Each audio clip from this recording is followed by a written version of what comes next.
সঙ্গে সুরালাপ করি আমাদের প্রাণ ভরে যায়, আমাদের মন ভরে যায়। শুনিয়া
দেখে মনে হয় তারা অতি সামান্য ব্যক্তি। জানো মা, প্রথমে কে আসে বাবা? তবে শোনো মা, হংসের ওই ওপরে চড়ি তোর মুখে মন্ত্র, ওই হংসের ওপরে চড়ি তোর মুখে মন্ত্র, হংসের ওপরে চড়ি তোর মুখে মন্ত্র, সব করে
তখন একদিন বললেন কি না, ধেনু বস্ত্র সহ সকল শাখাগণকে হরণ করলেন এবং হরণ করে রেখে দিলেন ওই গুহার পর্বতের মাঝে।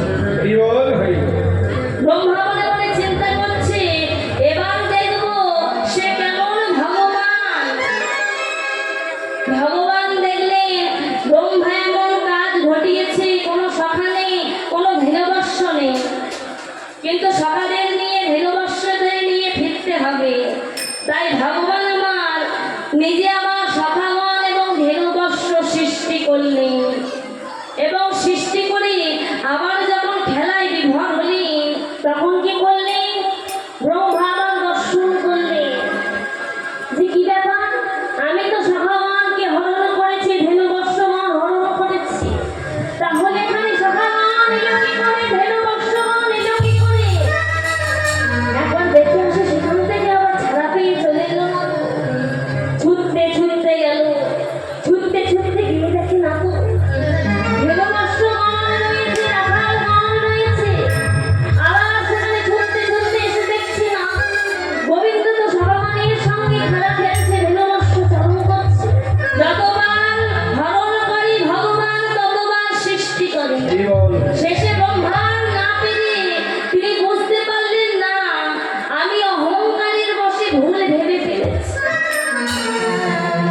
ওই হচ্ছে ভগবান, ছুটে গিয়ে ভগবানের চরণে আতাল খেয়ে বলছে, তবু দয়াময় ক্ষমা করে দাও, আমি আমার ব্রহ্মত্বের অহংকারে ভুল করেছি।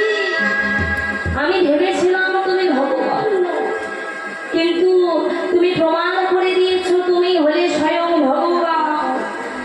আজ সেই ব্রহ্মা আসে প্রত্যেক দিন ভগবানের কাছে, এসে সর্বাঙ্গে ধোলা মাখে আর বলে জোড়ালাম জোড়ালাম বলে চিৎকার করে। তার চারিটি বদনে 4 রকম কাজ করে। কি কি? প্রথম বদনে করে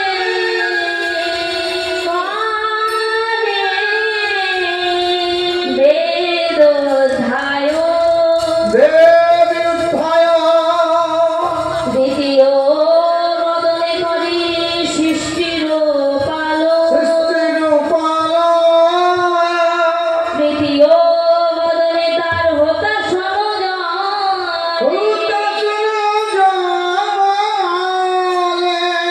চতুর্থ বদনে কেবল রাম নাম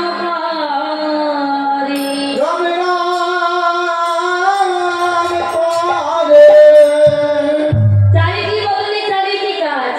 সে চলে যায়, তারপর আসে কি না, তারপরে শূন্য পথে ঐরাবতের বজ্র হাতে আমরা তাকে দর্শন করে পালাইয়ে যাই। ঐরাবত মানে কি গো? হাতি। হাতির পিঠে চড়ে কে আসে? দেবরাজ ইন্দ্র, যাকে বলা হয় সহস্র লোচন। তাহলে তাকে সহস্র লোচন বলা হয় কেন? বলছে আমরা তাকে দর্শন করি তার সারা অঙ্গে চোখ। কি গো, আমাদের চোখ কটি হয়? 2টি, তাই তো? আর তার হচ্ছে 1000টি চোখ, সারা অঙ্গে চোখ। কেন হলো, কি করে হলো? নাই দেবরাজ ইন্দ্র তার গুরুমাতার সতীত্ব হরণ করেছিলেন। একদিন গৌতম ঋষি তার কাজকর্মের জন্য বাইরে গেলেন। এমন সময় দেবরাজ ইন্দ্র গৌতম ঋষির রূপ ধরে এসে পৌঁছালেন অহল্যার কাছে।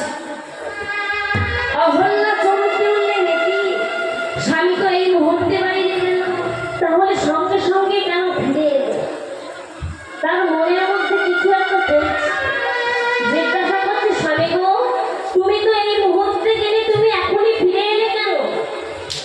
ইন্দ্র তো ছদ্মবেশে এসেছে।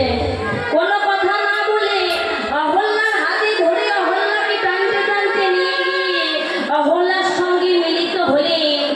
অহল্যার সতীত্ব হরণ করে ইন্দ্র ফিরে গেল। কিছুক্ষণ পর যিনি আসল গৌতম ঋষি তিনি ফিরে এলেন। তিনি ফিরে এসে যেই না দাঁড়ালেন, অহল্যা চমকে গেলেন, নাকি স্বামী তো এইমাত্র এসেছিল, তাহলে স্বামী আবার